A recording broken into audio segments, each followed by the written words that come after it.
Hello there, short friends. Today I'm going to tell you about this right here. This is the Silverwing from Mini-Katana. It's a $150 folding knife that is offered by the folks at Mini-Katana, and it was sent my way to do, well, whatever I wanted with with it. Nobody asked me to do a review, but I'm gonna anyway because I've carried this for about a year. I've EDC'd it, you might say, for about a year, and I have some thoughts to give.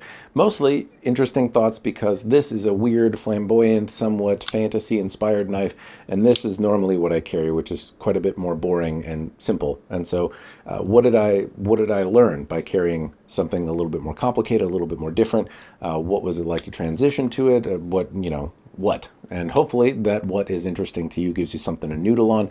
I'd incidentally like your feedback as well. If you've switched to carrying something that you thought you wouldn't like and given it a really long try, what did you learn? And correct me where I'm crazy in some of these things, because I'm kind of surprisingly liking this after carrying it for so long. But I will get into that towards the later part of the video. The first thing I'm going to do is give you close-ups of the bits and bobs and fits and features, talk about some of what happened over time, then I'll talk about what I learned, what I like, what I wish would change, and then I'll tell you if I think it's worth the $150 or not. Hopefully at that point, though, you know if it is or isn't.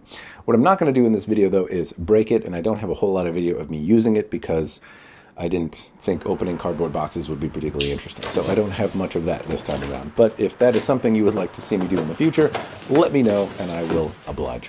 I digress. I'm going to start with the butt, the end bit right here, and I will note that things are missing here. There was a lanyard with a little skull attachment that has since been lost. There's also a nifty little box and a leather pouch that it could be carried in. Basically, I tried the leather pouch and then immediately discarded it because I think leather pouches are stupid, and I've never liked them. I've never liked carrying anything in them. I feel like I'm missing something.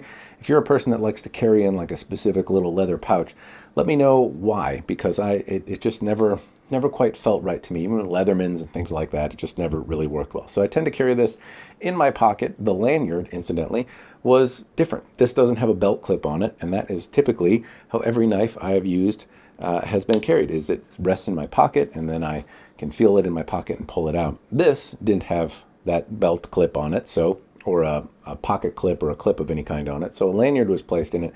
I would let it sit in the bottom of my pocket, and then I could pull the lanyard, and when I pulled it out, it would usually rest about in a good spot to deploy with the little bump that's on the back, the little protrusion that lets me flick the knife up. The knife can deploy in a lot of different ways. I'll talk about that in a second. But the lanyard is missing because this little lanyard hole is somewhat sharp. So the first time the lanyard kind of came off, I was able to replace it with another one that I had, but then that one eventually got frayed and I lost it entirely. So I no longer have a lanyard on it. And that's my first recommendation for change, would be to chamfer the edges on this hole a little bit, because it tends to chew up the lanyards if you're actually EDCing and using this knife. The lanyard basically will come off after a while if you're actually using it in the pocket, or if you're using it at all. It's going to get chewed up by the not really harsh feeling edges, but a little sharper than they need to be. Moving back from there, there's some jimping along the back here. That feels nice in my hand if I'm holding it this way, and this is resting in my palm. I do feel that this is giving me just a little bit of extra grip. Something is grabbing onto the meat of my hand and keeping it in place. It's reasonably comfortable. There's no sharp spots or anything like that. Only around where the lanyard actually connects is it a little spicy. The scales on the side here have a wooden part, and then they have a metal part. I've had to tighten these screws twice over the last 2 years, and only like a quarter turn each, and that has been about it. I've dropped this. I've used this in 20 below zero. I might have gone through the washing machine once, so I'm kind of surprised that it's held up as well as it has. There's one spot where the scale has warped at this point. That's the only change in a condition that I can really speak of. But I have had to tighten the screws. Like I said, maybe a quarter turn is about as much as they moved, and then they were tight. And I have had to adjust this nut here, the main nut that holds the blade on. I can't remember. There's a name for it, but I don't knife things very much, so I don't know them as well.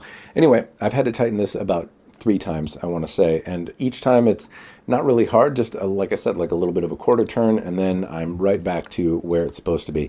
It starts to get a little loosey-goosey, and I can feel the knife kind of rocking a little bit, so a little bit of tightening, maybe a quarter turn, and I can get this right back to kind of where it drops in, where I like the action to be.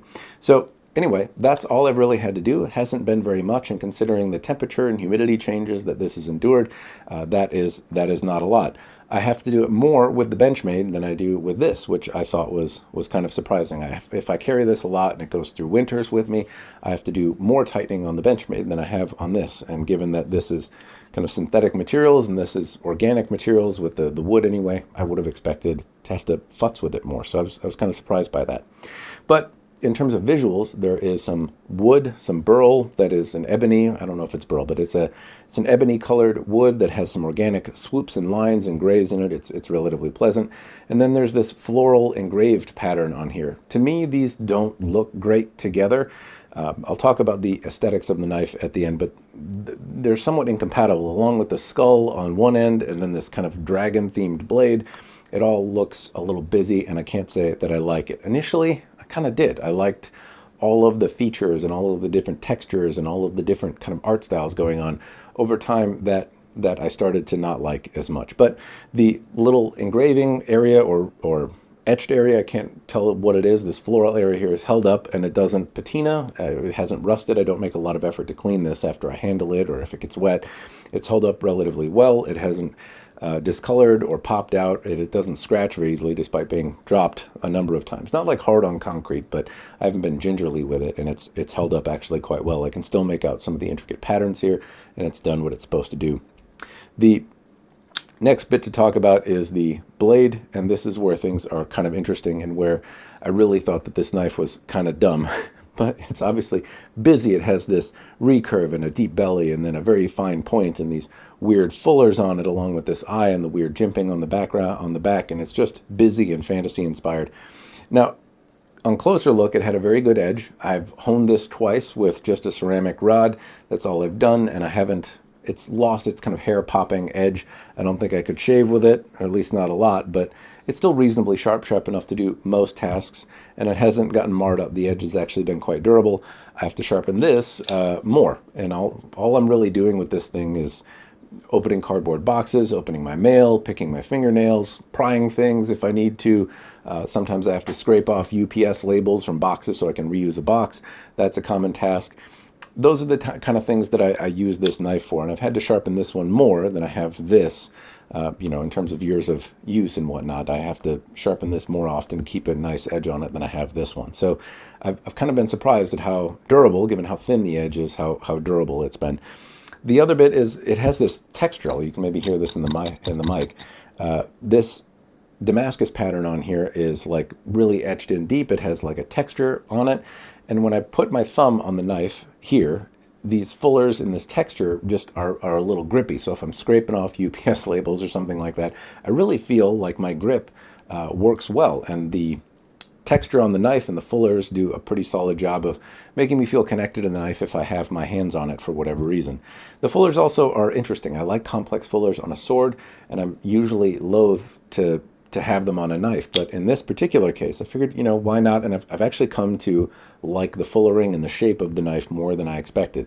It's certainly more flamboyant than a simple drop tip, but the shape has actually served me well for some uses. Like I said, the belly does a lot better job at scraping off UPS labels. This little fine tip, which I really have bad luck with these very fine tips. Often when I drop my knife, it's just Murphy's Law. It goes right in the concrete. This may have happened on this one too, but I haven't bent the tip. It hasn't deformed, at least not a lot. And picking my fingernails and that kind of stuff, it works out reasonably well. This very fine tip has been kind of handy.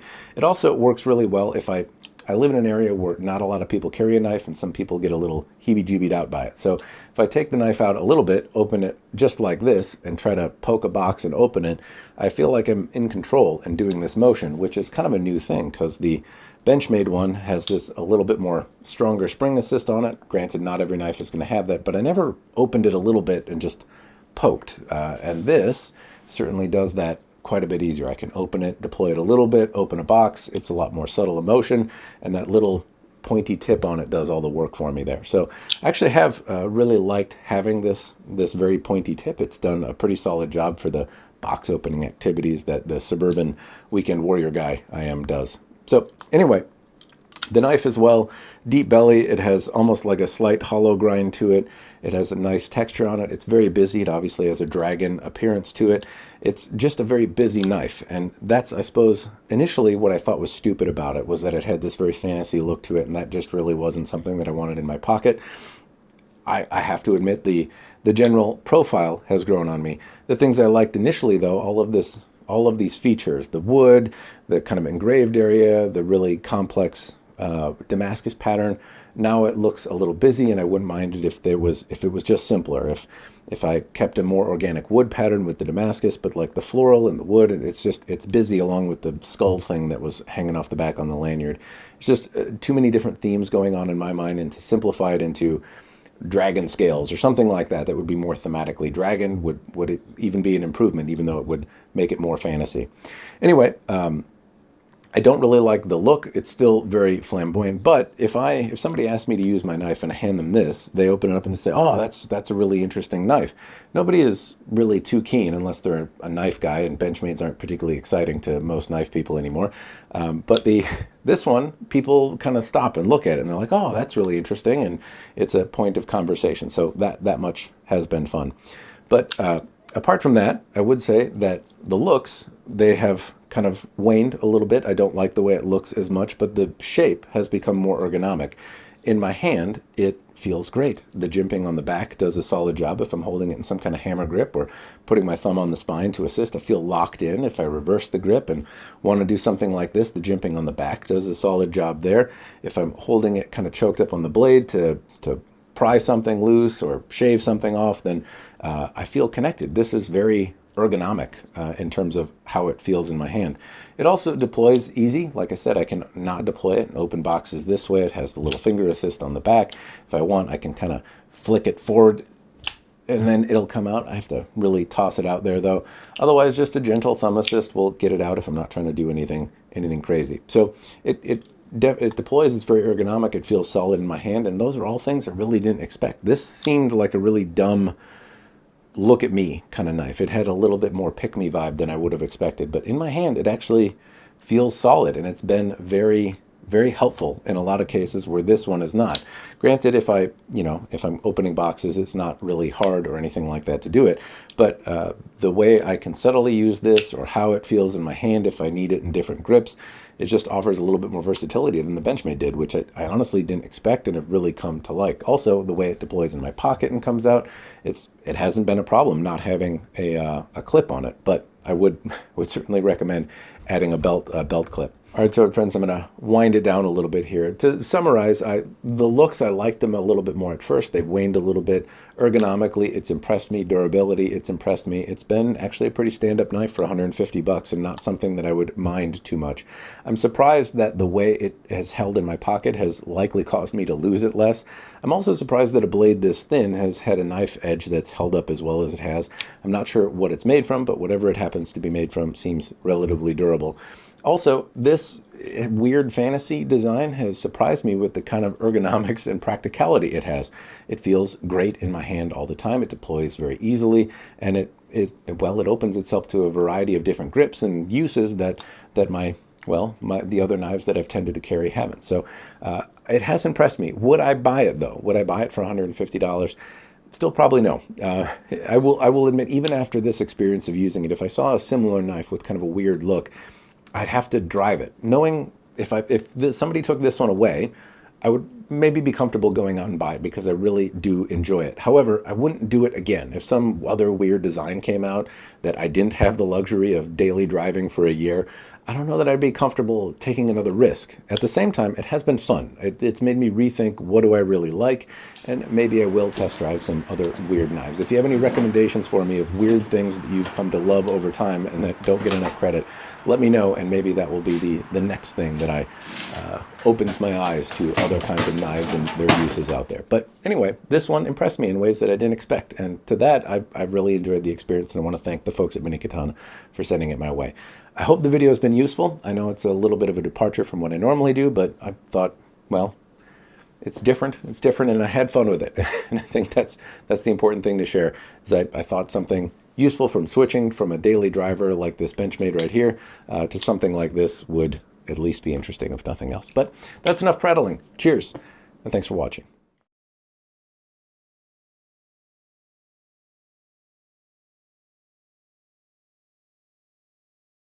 And it is weird.